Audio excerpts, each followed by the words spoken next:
Dagdag kami ng isda. Nabitin mo yung isda natin eh. Meron pa tayong truck sa likod.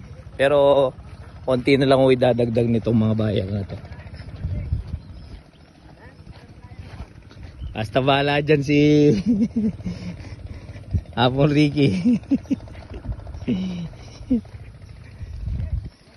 Ganay mga sanet. Ayun, doon tayo pupwesto doon sa dulo doon. Sapulan mo yan, no po? Apo Mario, ikaw maglalay sa Biscaynes daw. Balik ko kami dito eh. Ito yung alaga ko ni JJ. Kaya kanin natin. Titignan natin kung gaano pa karami makukuha niyang isda.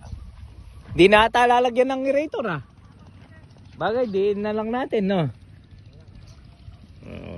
Importante, malagay mo na yung fish cage dyan. Ito yung fish pan ni Tatay Sting. Yung kabila na yan. Pati ito. Sa kanya yan. Ito kay Kuya Sel. Pati yung dun sa banda dun. Panig-panig lang yung fish panan dito. Pero madalas kong halos sinaharvest banda dito tsaka doon sa lugar namin sa Pansol.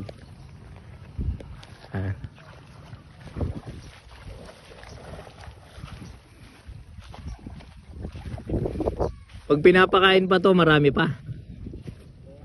Katamtaman na lang. Pero ano eh, may tumatalon na maliliit na. Nanganak na no. Kasi siguro kan mga tetam kain no. Yung mga binhi no. Two fingers. Nagkahalo kasi tong isda na to kaya akala ni Jay marami yung kumakain, hindi alam habol-habol yung size. Pero pinapaganda naman muna sa landang 4 medya yan eh. Lilinisin, tatanggalin mo yung maliliit. Yan o yung paksyon ng isang fish cage. Ganun o yan.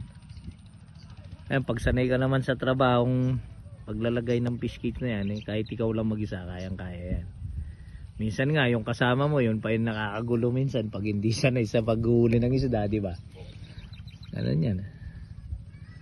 Ayan, kahit mag-isa lang siya, alam niya yung gagawin niya. Okay.